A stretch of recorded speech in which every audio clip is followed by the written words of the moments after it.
Harrison Duke didn't do lines, he paid people to stand in them for him. But that morning, for the first time in years, he stood in one. The new Café had opened across from one of his firm's buildings in Midtown, and the buzz about their coffee had made it all the way to his penthouse.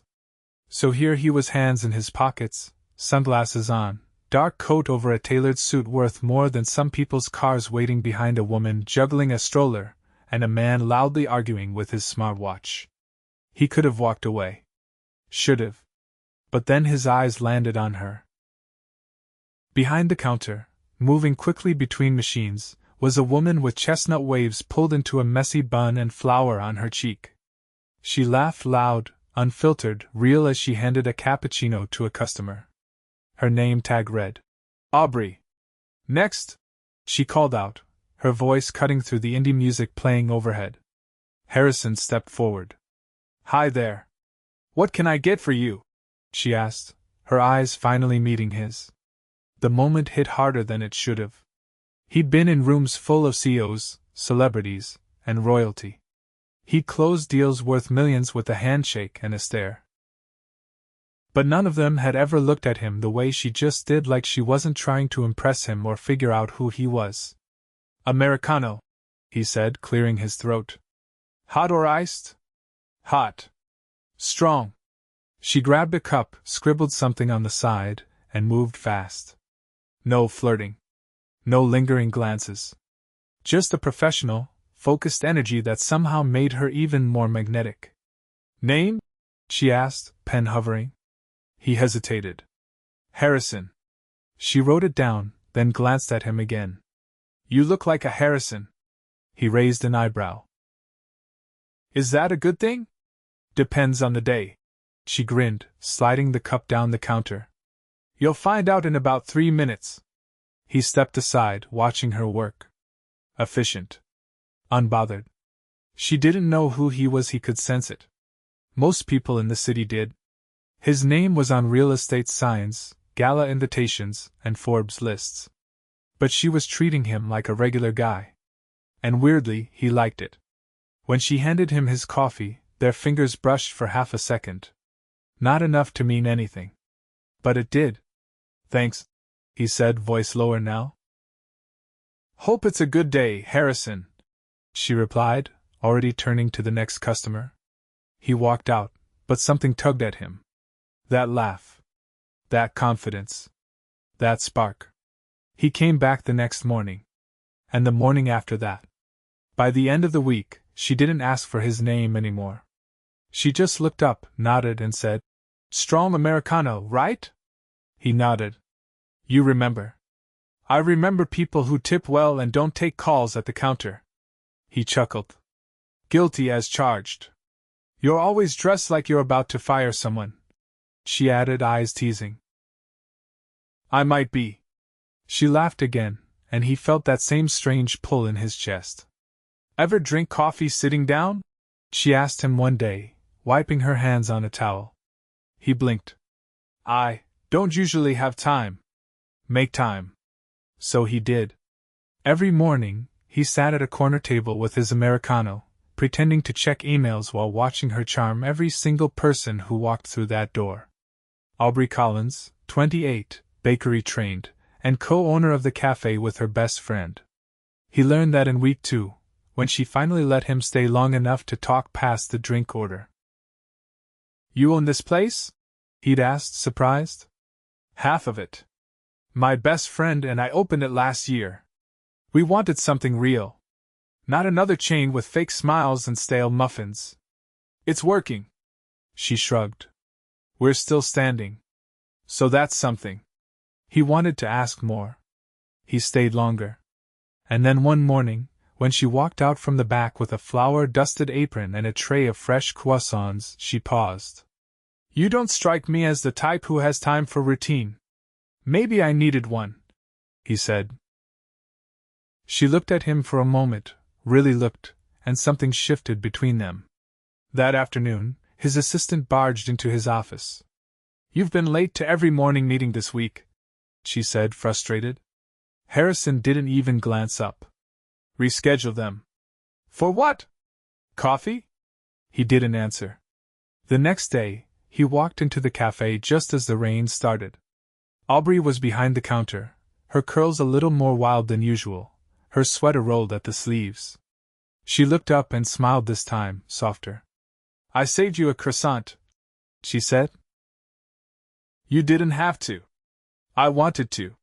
He sat down, and she brought it over on a small plate. "Why do you come here?" she asked, sliding into the chair across from him.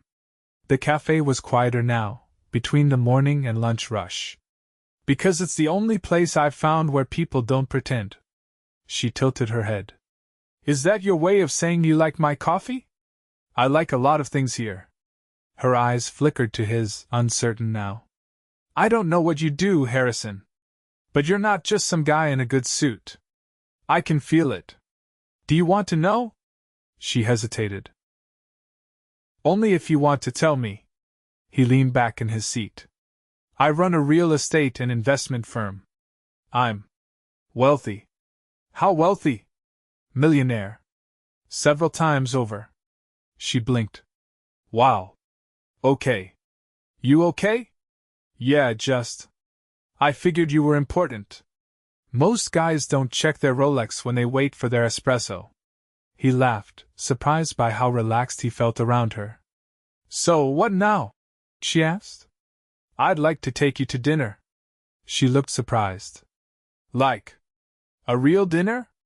Fancy place, real cutlery, overpriced wine. The whole deal." Aubrey bit her lip. "You sure you want your first date with a barista to involve white tablecloths?" "I'm sure I want my first date to be with you." She leaned forward, eyes playful. "Don't expect me to wear heels. I wouldn't dream of it." That night, he sent a car for her.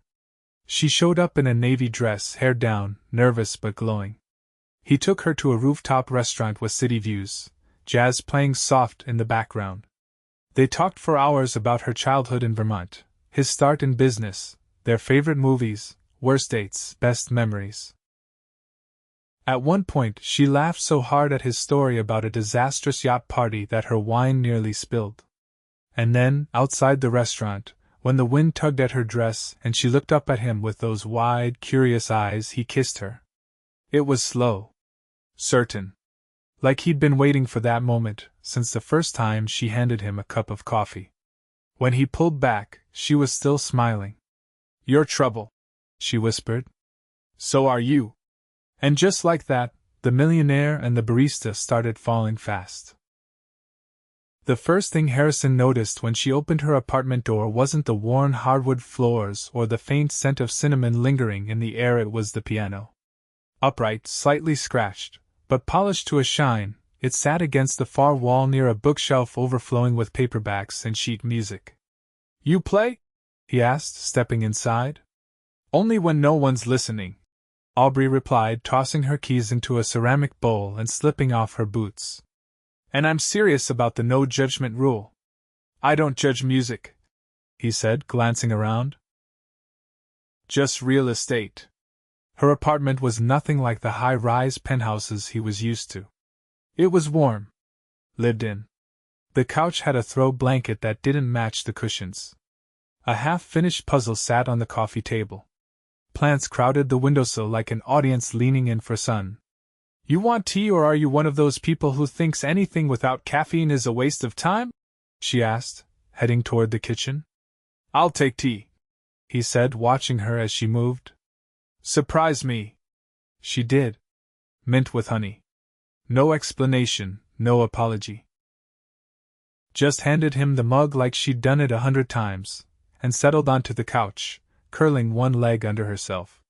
"So," she said, cradling her own cup, "how many women have you taken to restaurants that required reservations 3 weeks in advance?" "None recently." "That wasn't a number." 3. Maybe 4. But none of them made me want to drink tea in a walk-up apartment at 9 o'clock on a Tuesday."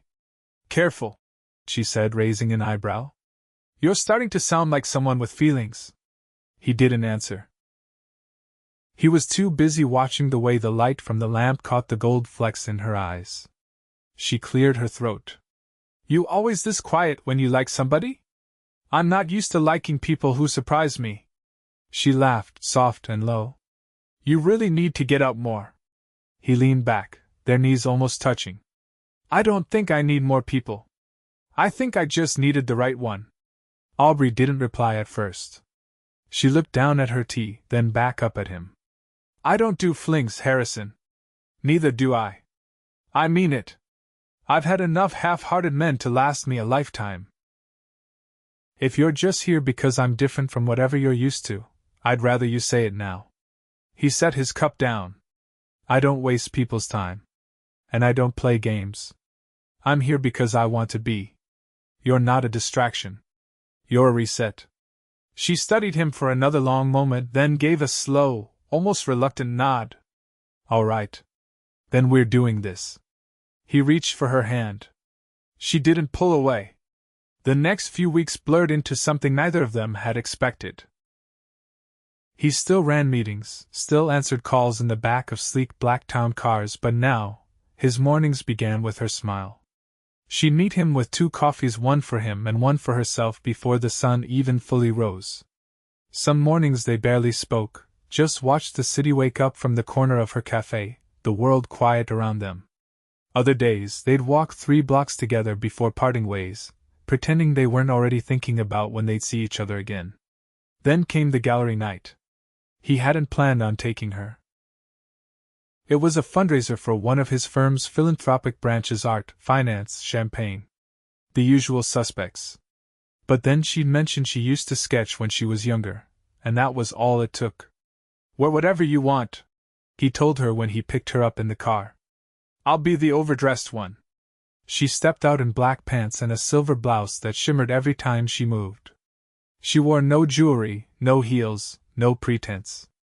And yet, when they walked into the gallery, all heads turned. The whispers started quickly. That's Harrison Duke. Who's the girl?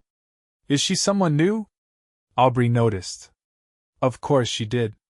But she simply tightened her grip on his arm and smiled up at him.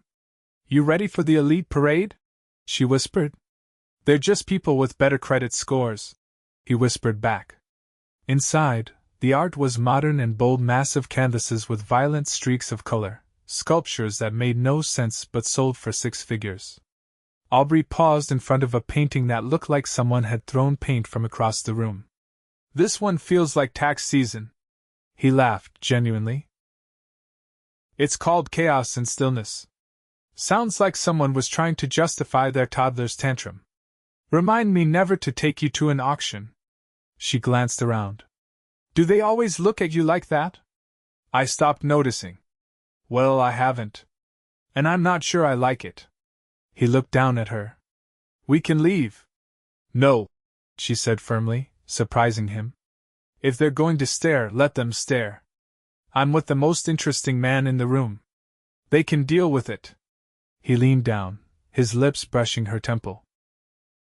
You're not what I expected, Aubrey Collins. I'm not here to impress your world, Harrison. I'm here to challenge it. And she did.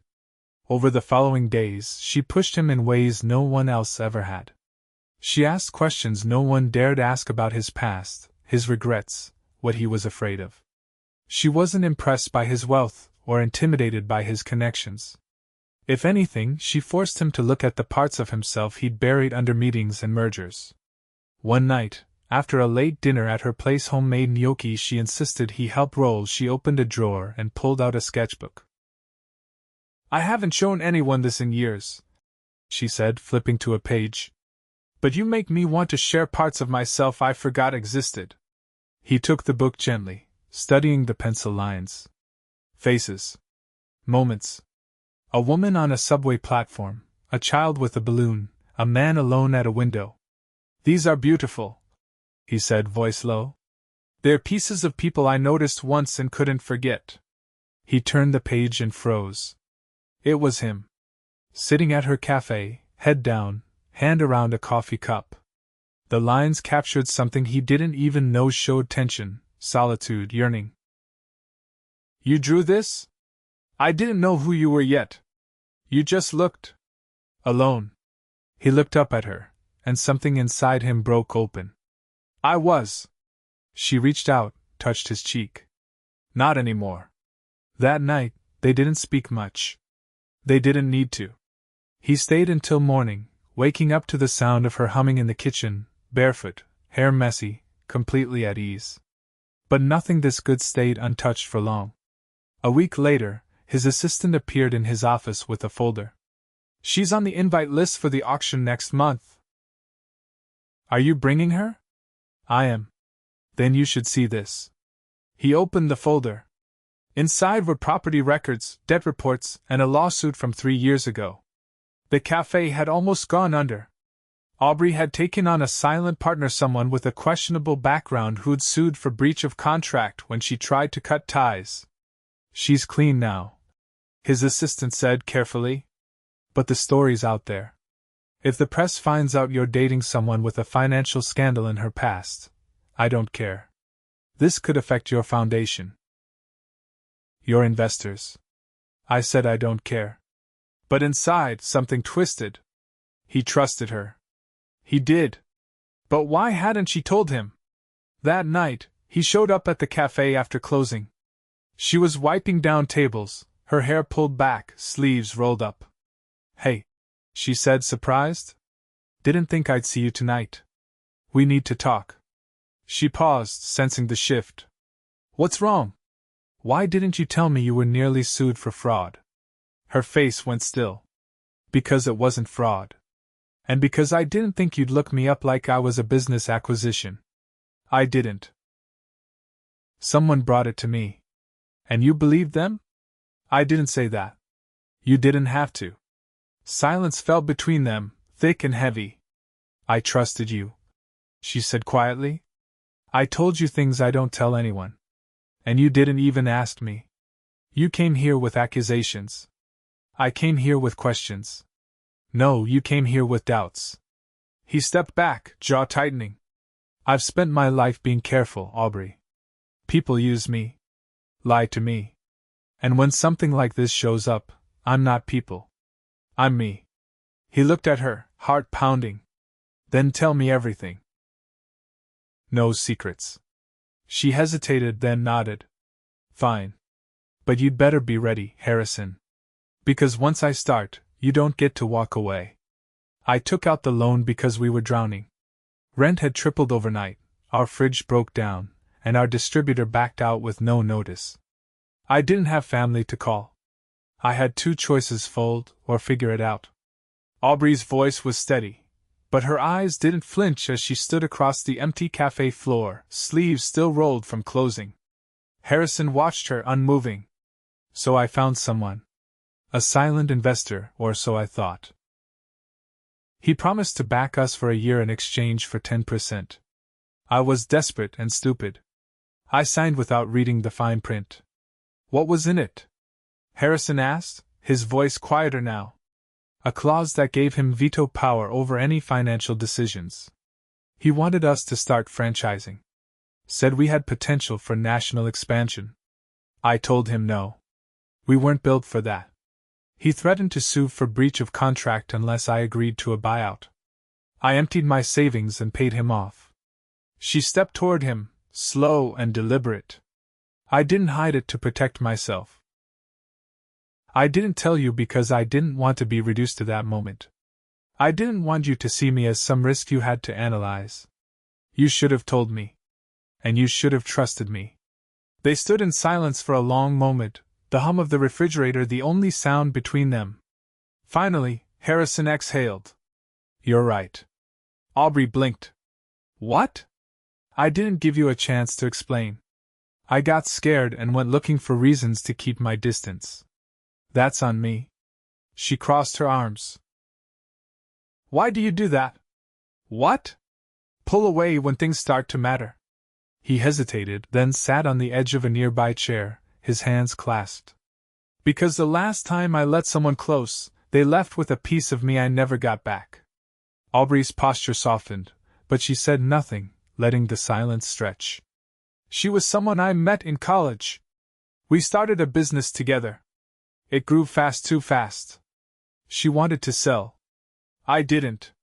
She sold her shares behind my back to a competitor, and walked away with enough to never work again. He looked up at her.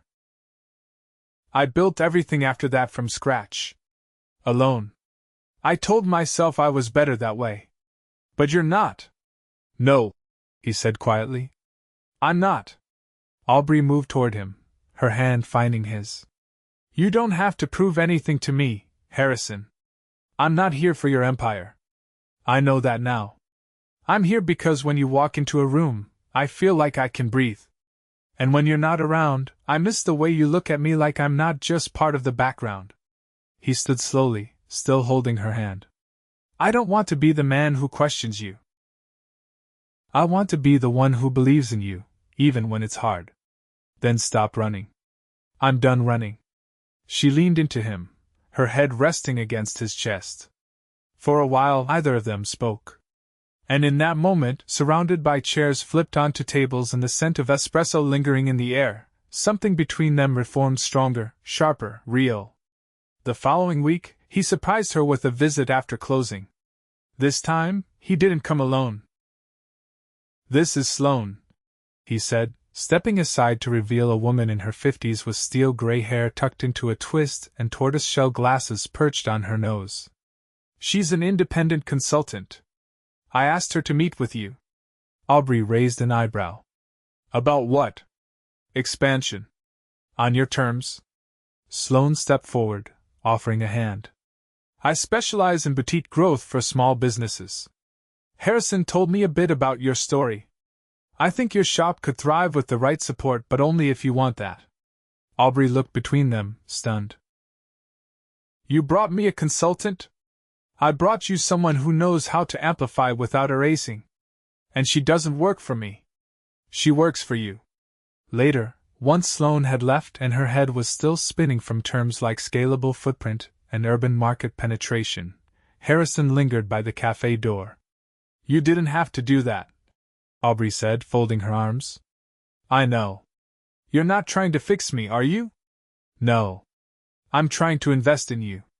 Her expression softened. It's a nice feeling. Being seen like that. Get used to it. Over the next few days, something shifted. Harrison started showing up not just for coffee, but for deliveries, for late-night walks, for quiet dinners at her place where they sat on the fire escape and watched the city flicker around them. He brought her books she'd mentioned in passing, and once left a bouquet of wildflowers on the cafe counter without a note. But it was the night he invited her to his townhouse in Tribeca that changed everything. I've never brought anyone here, he said, unlocking the door. The space was breathtaking: glass walls, exposed beams, a baby grand piano in the corner. But it wasn't the wealth that made Aubrey pause. It was the photographs on the wall. Real ones. Not curated art, but snapshots him as a teenager in a baseball uniform, a candid of his mother laughing over a birthday cake, a dog she'd never seen before sitting proudly in a sunbeam. This is your real home, she said. He nodded. The penthouse is for meetings and appearances. This is where I go when I want to remember who I am. She walked over to a frame on the shelf. A note scribbled in a child's handwriting. Who wrote this? My niece. She lives in London with my sister. We FaceTime every Sunday. Aubrey turned to him. You're not the man people think you are.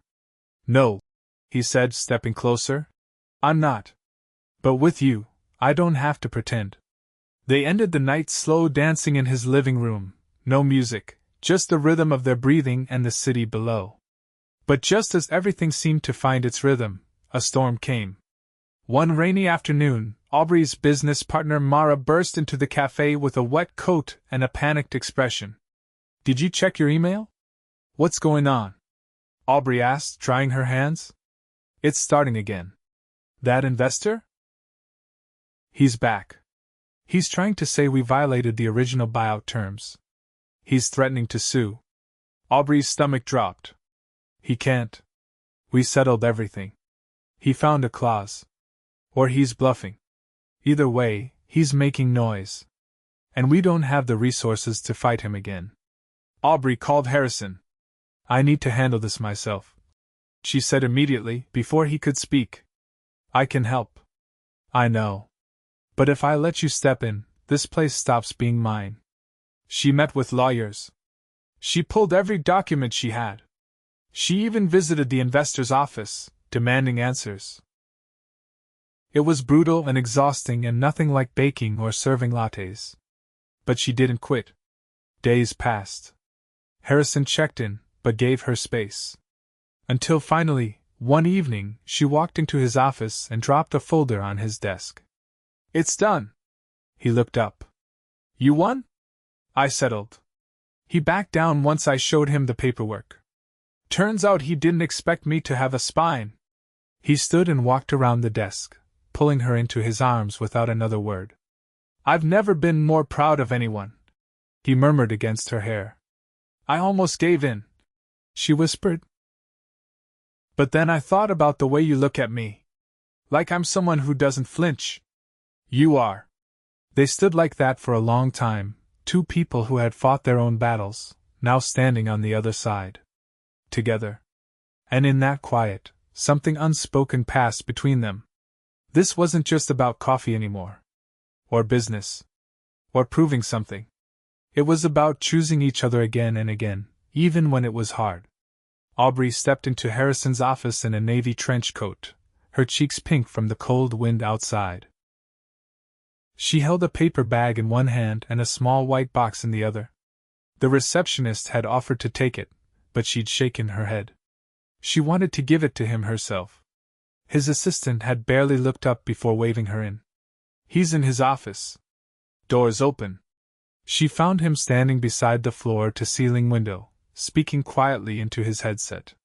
The skyline behind him was drenched in muted December light, silver clouds brushing the tops of buildings. He turned the moment he saw her, eyes lighting up with something unmistakable.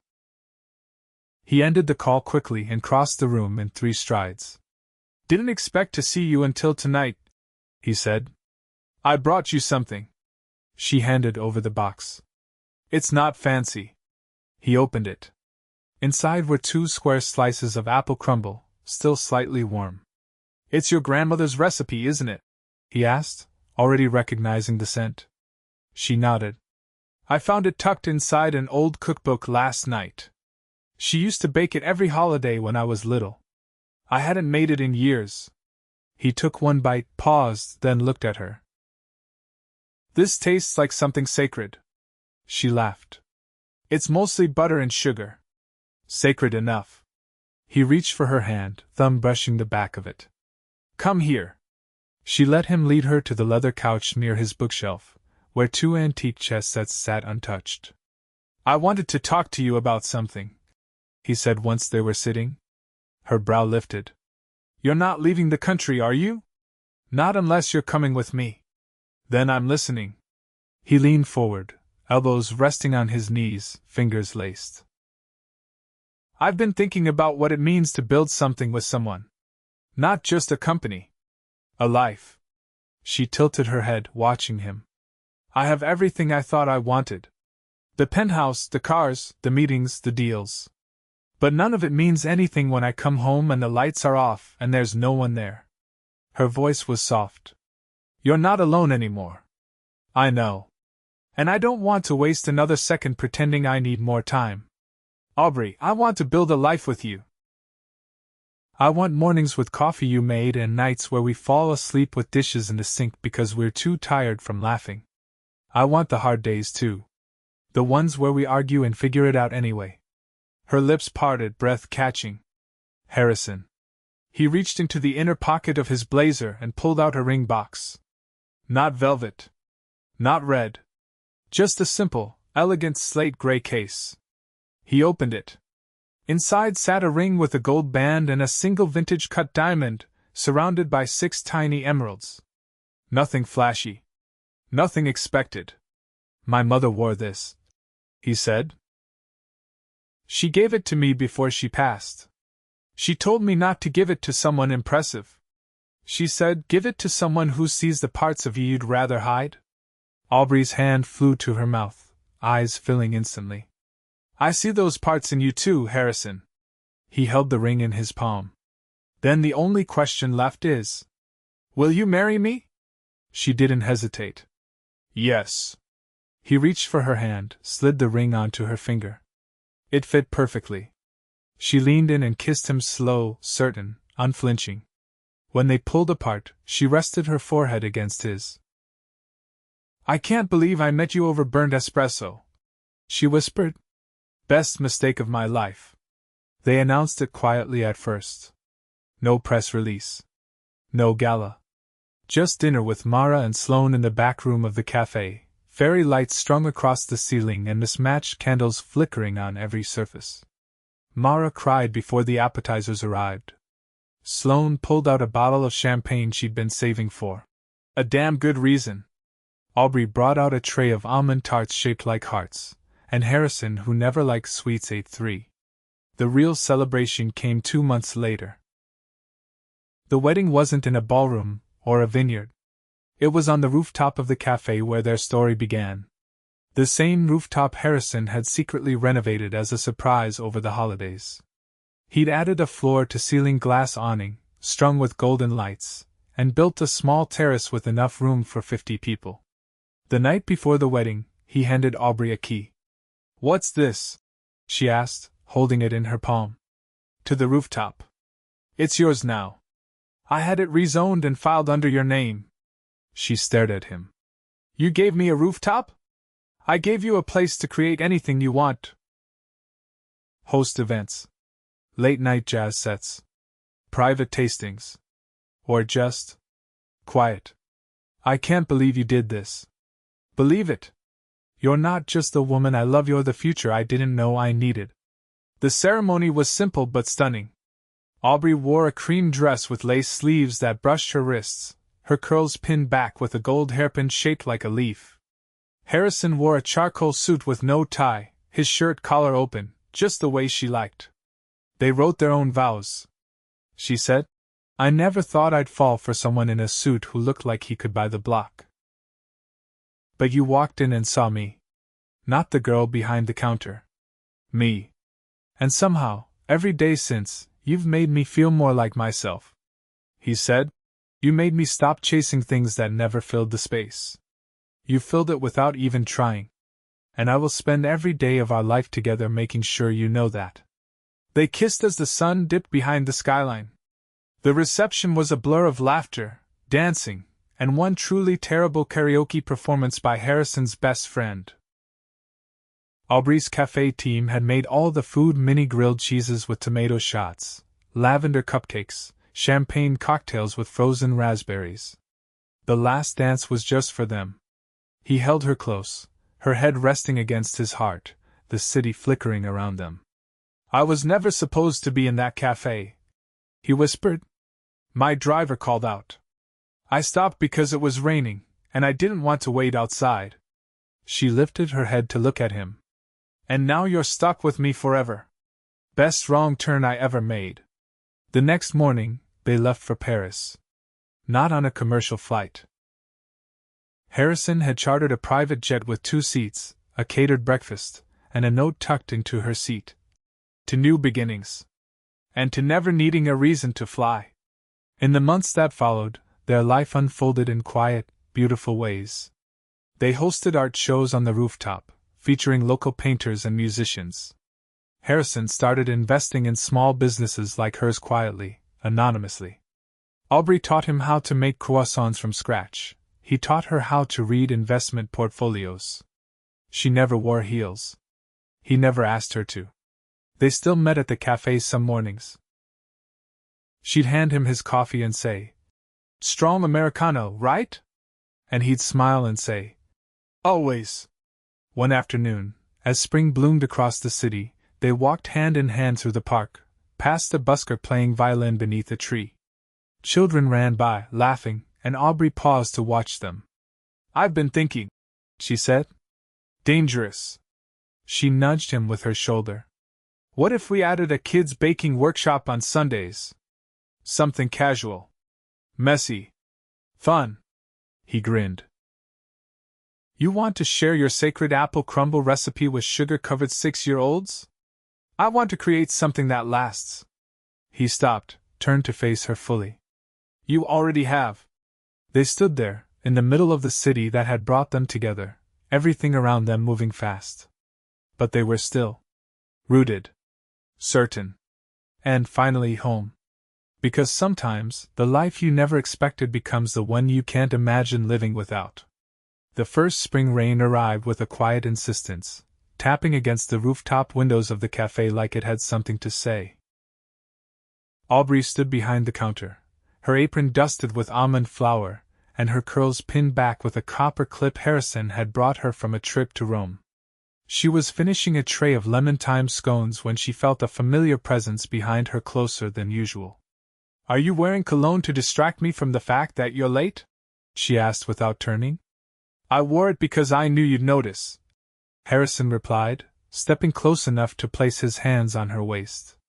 She turned, brushing flour from her fingers before touching his lapel.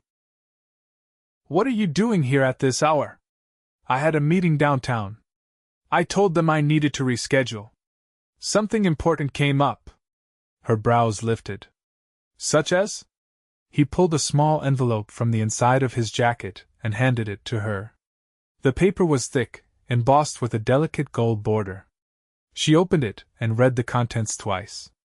"You booked us a weekend in the Catskills? I thought we could use a break. Somewhere with no cell towers and questionable Wi-Fi. Just you, me, and a fireplace." She leaned back against the counter, scanning his face. "You hate the woods. I'm willing to negotiate with them for 72 hours. Her lips curved. "What's the occasion? Do I need one? You usually have 5. He reached for one of the lemon-thyme scones and took a bite before answering. "I want to talk to you about something." She narrowed her eyes. That sounded ominous. "It's not. But it's personal." She gave a short nod, then called to Mara to cover the register. Within minutes, they were walking down the block beneath her umbrella, the rain falling in fine misty sheets. When they reached the end of the street, Harrison stopped outside a narrow brick building with ivy curling up the side. The sign above the door was faded and only partially legible. Aubrey tilted her head. "This used to be a record store." He pulled out a key and unlocked the door. "You bought a record store?" "I bought a building. The record store just came with it. Want to see the upstairs?" She followed him up a narrow flight of stairs to a loft-style space with exposed beams, floor-to-ceiling windows, and a skylight at the center. The air smelled faintly of cedar and paint. "I had it remodeled," he said, walking to the window. "The place was falling apart. But the bones were good." She turned slowly, taking in the space. "It feels like a gallery." "That's what I was hoping you'd say." He pulled another envelope from his coat. Inside was a legal document, a business license with her name on it. "What is this?" she asked, voice low. "This is yours. A space to do anything you want. Art classes, tasting events, private dinners. You've always talked about building something that blends food and community. Now you have the space to start." She blinked, overwhelmed for the first time in a long time. "I don't know what to say." "You don't have to say anything yet. Just think about it. It's a gift, not a proposition. No strings. No expectations." She looked at him for a long moment before stepping forward and wrapping her arms around his neck. "You make it really hard to stay mad at you. Is that a challenge?" She laughed against his collarbone. "No. It's a thank you." The next morning, they left the city behind in one of Harrison's vintage cars, a mustard-colored convertible that roared like a lion and smelled faintly of old leather. The road twisted through hills and forests, the rain giving way to soft wind and patches of sunlight. Their cabin was nestled at the edge of a lake, surrounded by towering trees and the kind of silence that made Aubrey feel like the world had taken a breath. They spent the first evening in front of the fireplace wrapped in a wool blanket, sipping wine and playing cards. Aubrey won every round. Harrison claimed sabotage. On the second day, while walking along the lake's edge, Aubrey stopped suddenly and pointed to a small building near the tree line. "That looks like a chapel." "It is," Harrison said. "I looked it up. Built in the late 1800s. They still hold services once a month. She walked toward it slowly, the wooden steps creaking beneath her boots. Inside, the space was silent save for the echo of their footsteps. The pews were worn smooth, the stained glass muted by dust and time. Feels like it's waiting for something, she whispered. Or someone. He stepped behind her, wrapping his arms around her waist. I thought we could come back here. Maybe next spring. Your cafe team could cater. We could keep it small. She turned to face him, heart thudding. You want to get married here? I want to marry you wherever you'll have me. But there's something about this place. It's quiet. Honest. She looked around once more. We'd need flowers. And music. And cake. I know a woman who knows a thing or two about all three. They left the chapel hand in hand, the idea already taking root. Back in the city, the weeks turned into a flurry of plans and changes.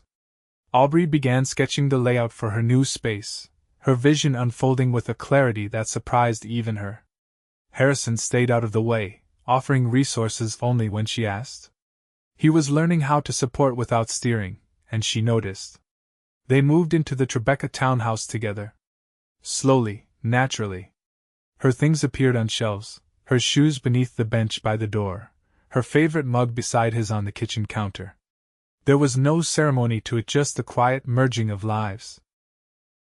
One evening, as they sat curled together on the couch, she traced a finger along the inside of his wrist. Do you ever think about what would have happened if you hadn't walked into the cafe that morning? He looked at her, eyes steady. I think about it every day. And then I think whatever twist of fate put my driver out sick and made me stand in line like a fool. She laughed softly. I like that fool. He leaned in, brushing his lips against hers. He's yours. The chapel wedding arrived on a crisp spring morning exactly 1 year after their engagement. The same ivy still curled around the beams, but now it was woven with wild flowers and soft ribbons. The pews were filled with familiar faces: Mara, Sloane, Harrison's sister and niece, the entire cafe team. A string quartet played a gentle melody as Aubrey walked down the aisle in a simple silk gown, her curls pinned back with tiny crystals. Harrison waited at the altar in a navy suit, eyes never leaving hers. The vows were spoken with steady voices and full hearts. I don't promise you perfection, Aubrey said, her hand in his. But I promise you honesty, laughter, and the courage to fight for us every single day. I promise to never let the world dull the way I see you, Harrison replied. You made me human again. You gave me back the pieces I didn't know were missing. The kiss was long, tender, and filled with the kind of certainty that only comes from walking through fire together. Their reception was held beneath the trees, with lanterns strung from branches and tables covered in mismatched linens and fresh herbs. The food came from the cafe kitchen, the wine from Harrison's private collection. Speeches were made. Tears were wiped.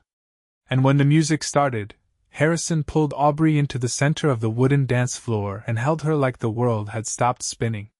I never want this to end, she whispered into his shoulder. It doesn't have to. Not ever. Years passed, as they always do. But the love between them never dulled. Aubrey's new space became a haven in the community, hosting art shows, cooking classes, and weekly storytelling nights.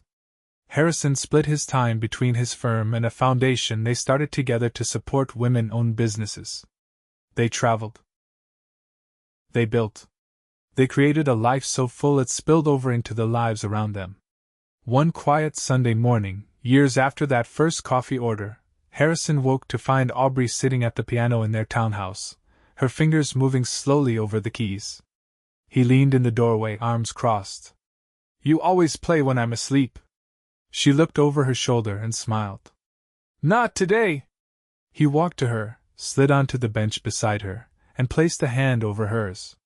Play for me. She did.